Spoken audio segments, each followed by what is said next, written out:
Hello, hello mon ami, je suis tellement heureux de te retrouver dans cette nouvelle émission Face à Face. C'est toujours un moment particulier où tu fais un face à face, pas avec Yanis Gauthier, mais avec Dieu, ton Créateur. Et ça, c'est vraiment important. Je crois que tu vas être béni au cours de cette émission. Tu vas ressortir, repartir enrichi. Je le sais parce que c'est pas moi qui va être celui qui te partage la parole de Dieu, mais Annabelle Soudril. Comment vas-tu, Annabelle? Ça va bien, merci Yanis pour ton invitation dans Face à Face. Quelle belle émission, quel beau décor tu as. Merci beaucoup de m'accueillir pour cette toute première fois. Tu m'honores, tu nous honores de ta présence rayonnante. On t'a tellement vu dans Paroles de femmes que là, je sais que tu as réservé quelques pépites. Pas de pression, merci Yanis, zéro pression. De toute façon, tu as fait combien d'émissions Paroles de femmes? Écoute, on a fêté la 1000e il y a un moment, donc plus de 1000, ça c'est certain, mais j'ai perdu le décompte. Mais beaucoup. Tu as dû emmagasiner tellement de choses.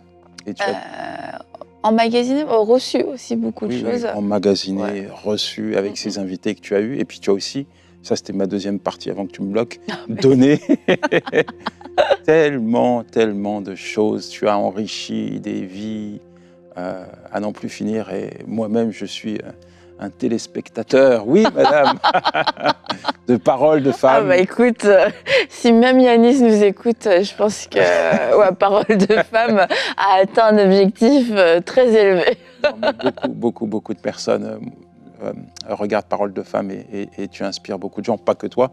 Il y a également toutes les animatrices qui sont avec toi, c'est une équipe. Et puis également tous ceux qui sont là derrière, qu'on ne voit pas, qui nous aident et qui participent justement à la réalisation de ces émissions. Tu as choisi un thème qui me touche, et c'est le thème de l'identité. Pourquoi ce thème ? Parce que je trouve que c'est un thème un sujet qui est au cœur de la société, en dehors même du monde chrétien. On parle beaucoup de l'identité, et beaucoup de gens vont parler de l'identité des autres, mais ce qui est important, c'est que soi-même, on puisse se connaître, faire un face-à-face avec soi-même, et on peut passer des années, une vie à essayer de se chercher, et quand tu te cherches, tu cherches aussi ta destinée, et du coup, tu vas vivre avec beaucoup d'insatisfaction, avec toujours un vide, une recherche de quelque chose de plus.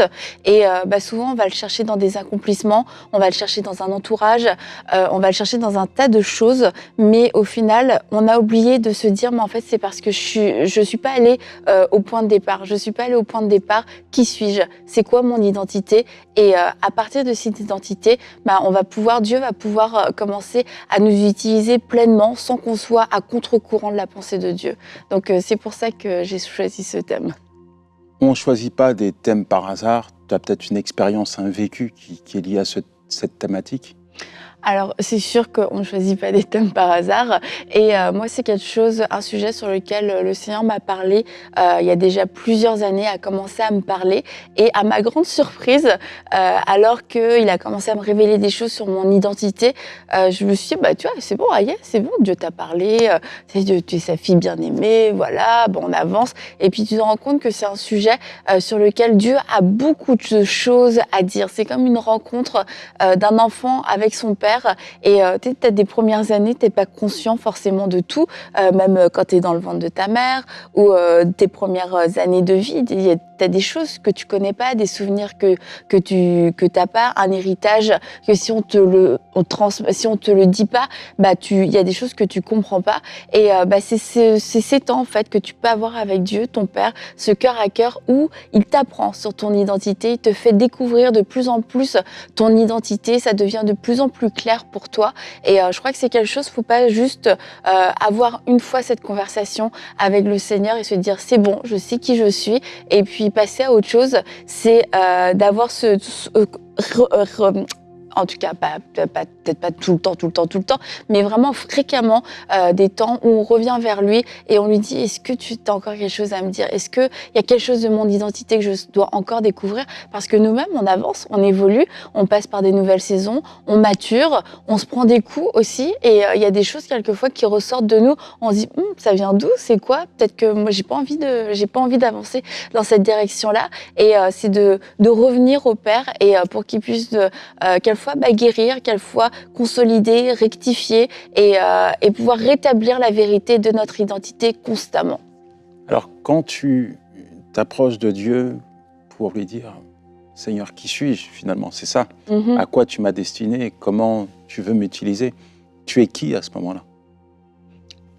T'es qui? T'es juste un enfant, une fille ou garçon devant Dieu. Et là, on laisse tomber les titres, on laisse tomber les responsabilités, les charges. C'est ça, en fait, le problème quelquefois de l'identité, c'est que notre identité va être vraiment dictée par les titres qu'on nous a donnés ou par les charges qu'on nous a données. Et on essaye de se développer dans tout ça. Mais en fait, tout ça, c'est les résultats, les conséquences de notre identité. Et quand on a pris les choses à l'envers, on se retrouve quelquefois même comme un père, on se retrouve comme une mère et puis on est perdu face aux défis de la vie et quelquefois on va venir avec ces défis puis avec tous nos titres et avec toutes nos responsabilités devant Dieu en disant qui suis-je? Mais on a déjà comme on a un dossier en main et c'est de venir le plus vulnérable possible en disant Seigneur, je viens à toi. Je viens à toi tel que je suis, t'es mise à nu, j'enlève tout ce que les autres pensent, tout ce que je pense, le fait d'être une mère, d'avoir des responsabilités, d'être peut-être dans le ministère, qu'on ait des attentes sur moi, devant toi Seigneur, moi je suis juste ta fille et j'ai juste envie d'être avec toi, d'être dans ta présence et de pas sentir cette pression je dois être. Et parce que dans notre identité, il n'y a pas cette pression je dois être. Notre vraie identité, c'est juste je suis. Et après, on doit accepter notre identité. Mais quand on est dans je dois être, c'est qu'il y a quelque chose à la base qui n'a pas été. Il y a sûrement une étape qui a été ratée dans la découverte de notre identité. C'est important ce que tu dis. Moi, quand tu me parles d'identité, je pense tout de suite à Gédéon. Parce qu'on construit son identité sur facteur familial, social. Et quand Dieu se révèle à lui, c'est ça qui est bien. C'est que Dieu vient à lui pour lui révéler qui il est. Et quand Dieu vient à lui et puis l'interpelle, vaillant héros, pour lui c'est un zéro, parce que finalement, au niveau de la famille, socialement parlant, c'est le plus petit, et il se voit petit, donc il a des croyances limitantes. Et j'aime aussi, à un moment donné, il dit, mais envoie quelqu'un pour nous libérer de l'oppression des Madianites, et Dieu va activer son potentiel, va lui révéler qui il est. Et ce qui est interpellant, c'est qu'il est la réponse à sa prière. Mais il ne l'avait pas encore vu. Ah non, c'est sûr. Et puis une fois qu'il n'aurait pas fait cette prière, sinon de toute son cerveau va switcher, qui va réellement se positionner après bien des petites étapes. Voilà, il rentre dans l'appel de Dieu. Pour toi, il y a, je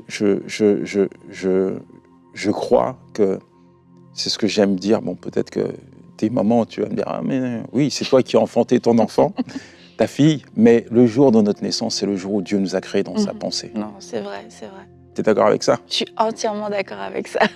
et le jour où tu commences, pour nous, c'est le jour où, oui, nous comprenons pourquoi il nous a créés. Parce qu'il y a nos environnements dans lesquels on va évoluer. Et puis, à un moment donné, Dieu, boum, voilà pourquoi je t'ai créé. Et je vais lire un passage dans Jérémie, bon, il est hyper connu, on le lit à toutes les sauces, et d'ailleurs je vais le lire pour pas le déformer, mais Jérémie 1,5, « Avant de te former dans le ventre de ta mère, je te connaissais, et avant que tu naisses, je t'avais consacré, et je t'avais désigné prophète des nations. » Et ça, c'est vraiment un verset qu'on va souvent citer, mais quand on prend le temps de regarder la profondeur de cette déclaration que Dieu fait, de se dire, c'était pas juste pour Jérémie, en fait, c'est pour Yanis, c'est pour Annabelle, mais c'est qu'avant que moi j'ai conscience de tellement de choses, mais en fait, Dieu avait déjà une pensée pour moi, et c'est de revenir à cette pensée, qu'est-ce que tu pensais, Seigneur, quand tu m'as créé? Qui tu voulais que je sois? Et je crois que souvent, parce qu'en plus on découvre le Seigneur quelquefois plus ou moins tardivement dans notre vie, entre l'image que Dieu avait, la photo, tu vois, je dirais qu'il aurait pu avoir de nous, et puis ce qu'on est devenu, il y a un écart. Et alors on peut se dire, bon j'ai raté. Non, c'est pas j'ai raté, c'est de se dire, je vais revenir au Créateur, à mon papa, et lui dire, ok, comment est-ce qu'on peut reprendre les choses? Maintenant, comment est-ce que je peux évoluer pour pouvoir rentrer dans cette destinée? Parce que à Jérémie, tu lui dis, ok, je t'avais établi prophète des nations.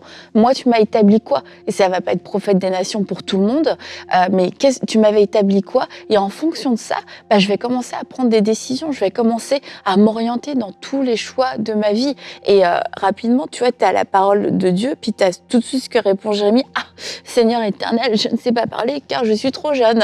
Et c'est ça aussi qui crée souvent un écart entre ce que Dieu, la pensée de Dieu, et puis ce que nous on peut manifester dans nos vies. C'est l'ignorance, parce qu'on ne savait pas qu'il y avait un créateur qui nous avait créés et qui avait une pensée pour nous. Mais une fois qu'on l'a découvert, c'est aussi de pouvoir lui faire confiance et de renoncer à ce langage qu'on peut souvent avoir. Non, mais là par contre il y a un petit problème. Gédéon, non, là ça va pas être possible parce que moi je suis pas très fort. Mais là je parle pas très bien. Moïse c'est pareil. Non, moi non, je suis pas très à l'aise. Abraham, je suis un peu trop vieux. Tu vois, on a tous une excuse, on a tous quelque chose qui fait, on a tous un ça n'a pas fonctionné. Ce tu l'as eu, toi? Parce que, oui, j'ai eu un ou un Z. Non, parce que je sais qu'il y a des personnes qui nous regardent, pour qui tu représentes quelqu'un, c'est vrai, c'est pas pour te flatter. De toute façon, nous ne sommes pas rien, nous sommes quelqu'un. Chaque enfant de Dieu, chaque personne qui marche avec Dieu a été créée pour un objectif bien précis. Mais quand on te voit, je sais que tu voyages, tu encourages les femmes, tes émissions Paroles de femmes. Je suis sûr que peut-être 20 ans en arrière, Oui. si je t'avais dit, voilà, tu vas faire ça, tu vas devenir ci et ça, peut-être que tu l'aurais pas cru. Non, parce que ton schéma de construction serait lié à ton passif et peut-être que tu ne voyais pas le potentiel que Dieu avait enfoui en toi. Donc, tu as eu un A. Oui, j'ai eu plus qu'un je te dis. Un Z. C'était un Et qu'est-ce qui a fait que, voilà, explique. Qu'est-ce qui a fait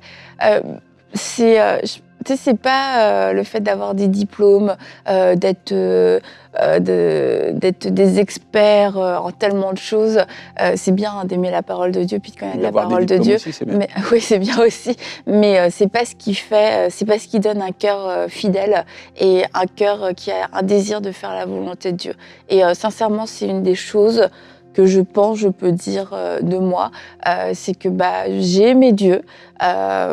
À ma façon, quelquefois, et de façon imparfaite, mais avec ce cœur assez simple de dire Seigneur, ce que tu veux. Alors oui, j'avais plein de choses à dire, j'avais plein d'arguments, j'avais plein d'excuses, plein de délais. Je crois que mes quelquefois, ont créé un délai dans ma vie parce que j'avais peur de sauter le pas.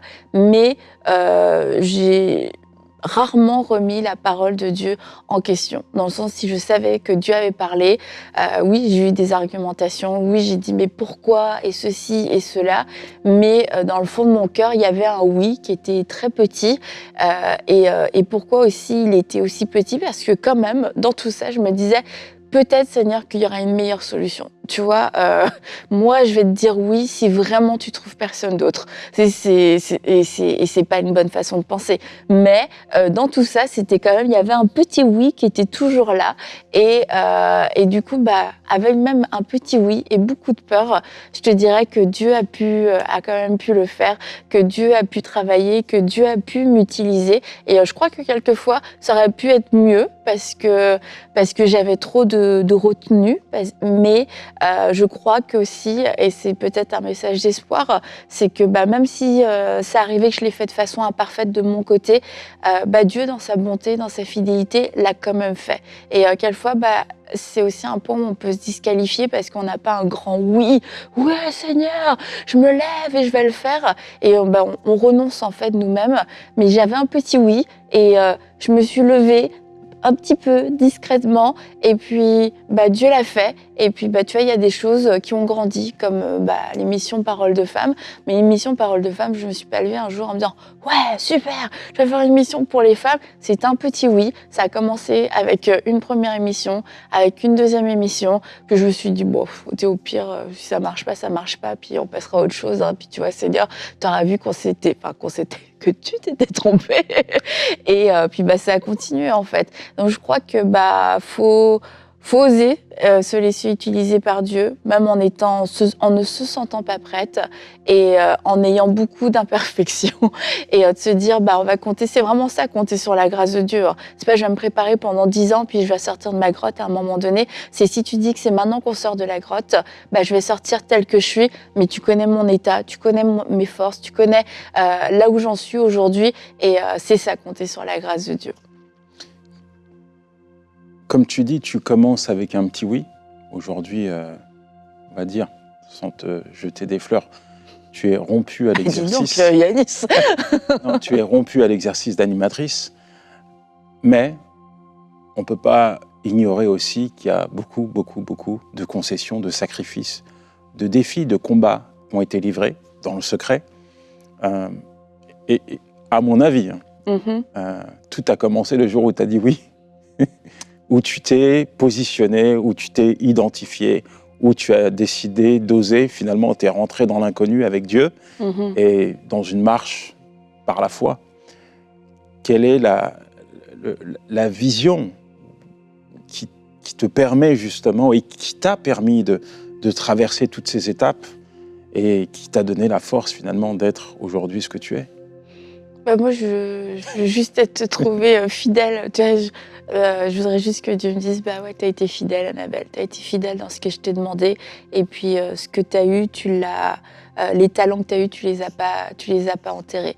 Et c'est ça. C'est le fait de me dire je veux plaire à Dieu. Et je veux qu'il soit satisfait de ce que j'ai pu accomplir avec ce qu'il m'a donné. Et comme je le dis, même si quelquefois ça a été imparfait, mais de se dire ok au moins j'ai tenté, tu vois, j'ai essayé et de pas vouloir cacher parce que t'as peur, parce que tu sais pas comment faire. C'est d'oser avec Dieu, oser se tromper aussi quelquefois, oser pas bien faire les choses. Et c'est pas que pour le ministère, hein, ça je veux le dire, parce que quand on est dans le ministère, on représente une partie infime en fait des personnes, des chrétiens, du corps de Christ. Mais c'est tout ça, ça vaut pour tous les appels de la vie, en fait. Prendre un nouveau travail, des nouvelles responsabilités, avoir une famille, avoir un enfant qui a des défis, que ce soit des défis de santé, mais aussi des défis spirituels, des défis relationnels, des gens qui te tournent le dos. Toutes ces choses-là, en fait, c'est ce qu'on va vivre. Et c'est pas de se dire, faut juste que je me prépare pour le ministère, faut juste que je sois équipée pour le ministère, faut juste dire oui pour le ministère. Le dire oui à Dieu, c'est dire oui aussi, pardonner celui qui m'a fait du mal, pardonner quand on a été injuste avec moi, c'est être généreux quand j'ai besoin d'être généreux. Tu vois, c'est pour tous les domaines de notre vie, c'est ce oui, c'est de vivre avec un oui pour Dieu, un oui constant, un oui ouvert, et quelquefois c'est un petit oui, et quelquefois c'est des oui un peu plus faciles à donner, mais il y a des oui qui sont très durs à donner. Il y a peut-être une personne qui nous regarde et puis quelque part qui souffre de son identité. Il y a ce qu'on lui a proposé, il y a ce qu'on lui a dit. Elle s'est construite parfois sur des schémas qui étaient biaisés, pas vrais. Et puis la parole de Dieu, là, au travers de ce que tu dis, résonne dans son cœur. Est-ce que tu pourrais dire quelque chose à cette personne pour l'encourager, pour qu'elle puisse se positionner et enfin devenir la personne que Dieu l'appelle à être?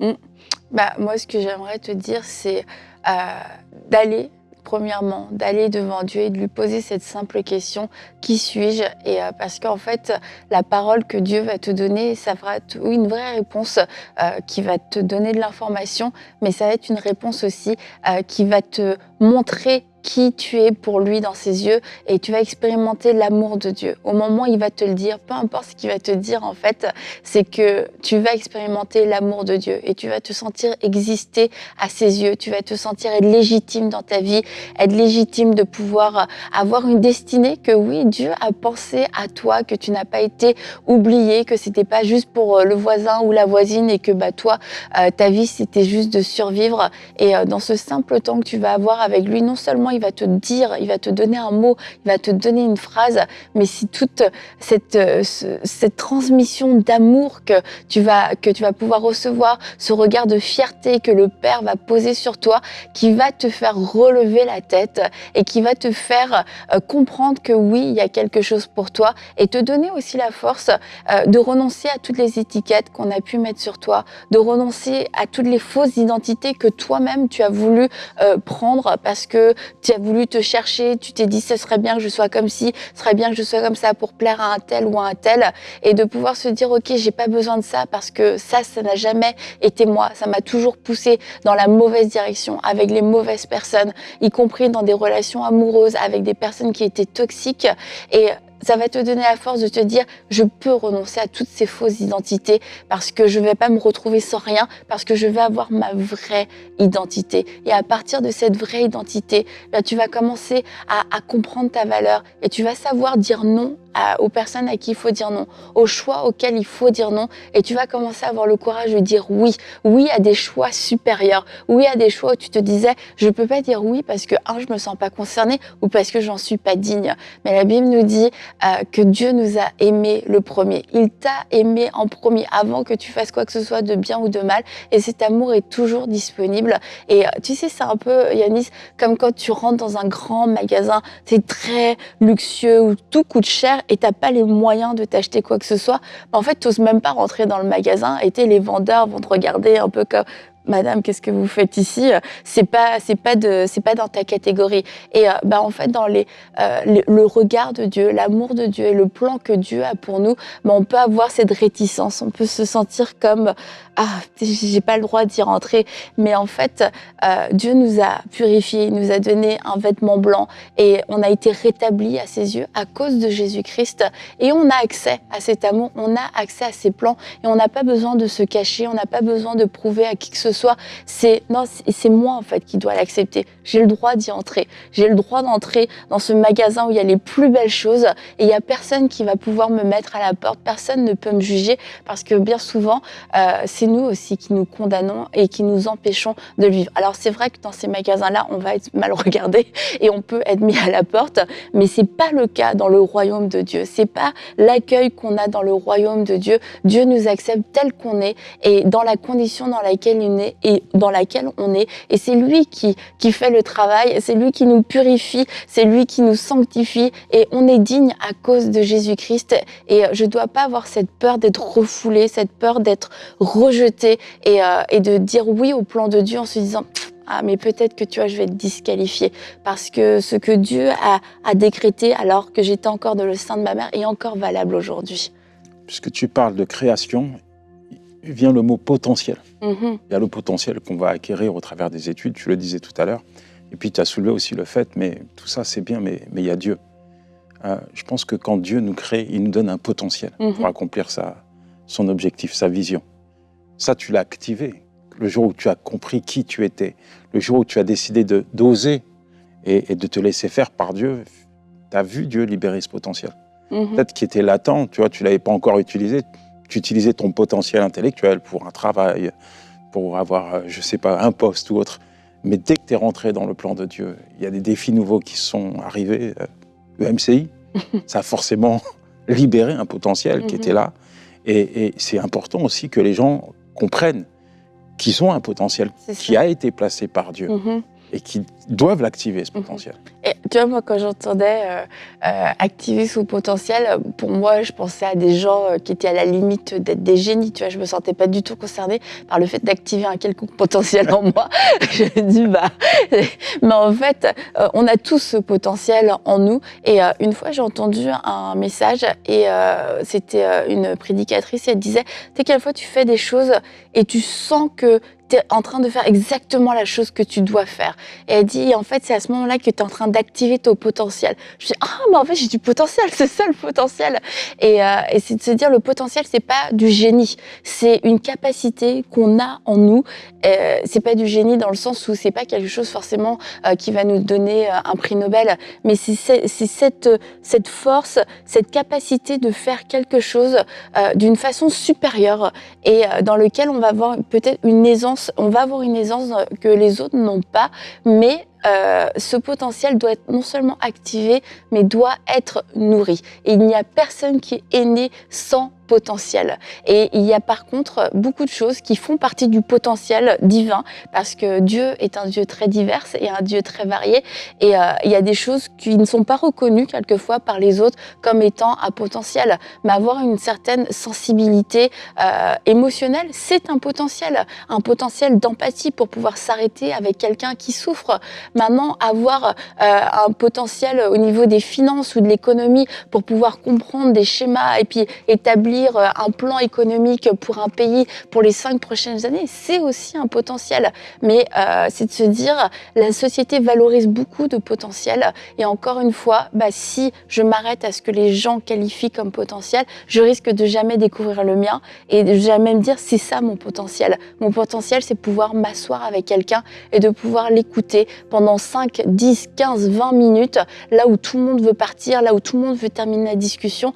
C'est mon potentiel, c'est de pouvoir avoir de l'empathie, de pouvoir être patient, de pouvoir écouter avec une oreille attentive sans juger. C'est un potentiel, mais quelquefois c'est un potentiel qui rapporte pas d'argent et c'est un potentiel qui rapporte pas de mérite de l'extérieur. Et c'est pour ça que, encore une fois, j'ai l'air de répéter tout le temps la même chose, mais c'est de revenir de revenir au Créateur et de dire quel est mon potentiel, parce que quand Dieu me dit c'est ça toi ta force, je vais avoir une assurance dans cette force et je vais pas attendre que quelqu'un valide cette force, que quelqu'un valide son potentiel, que quelqu'un me dise oui c'est ça ton potentiel, parce que mon Créateur m'a dit c'est ça ta force, c'est ça ton potentiel. Donc je vais avoir cette légitimité de pouvoir l'activer, de pouvoir l'utiliser et de pouvoir plaire à Dieu et de pouvoir être utile à Dieu avec ce potentiel qui quelquefois est spécifique.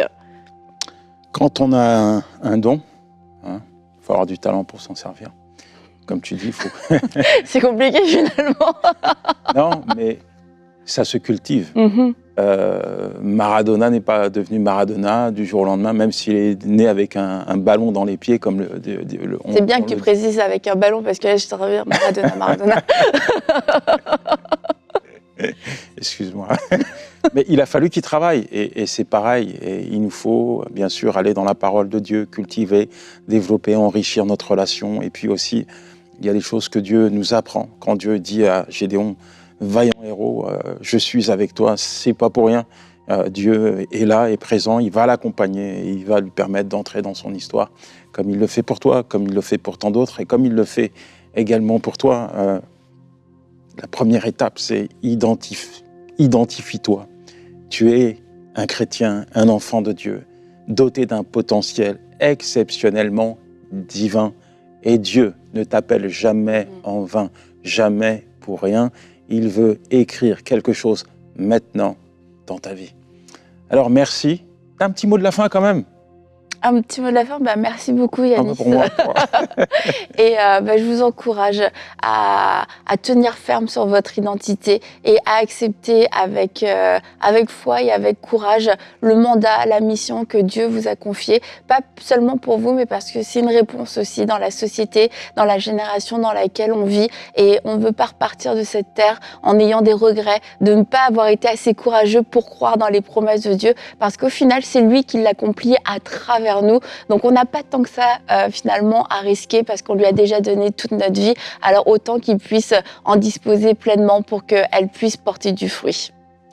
Merci Annabelle. Dieu te bénisse abondamment. Merci les amis. On se retrouve la semaine prochaine pour une nouvelle émission Face à Face.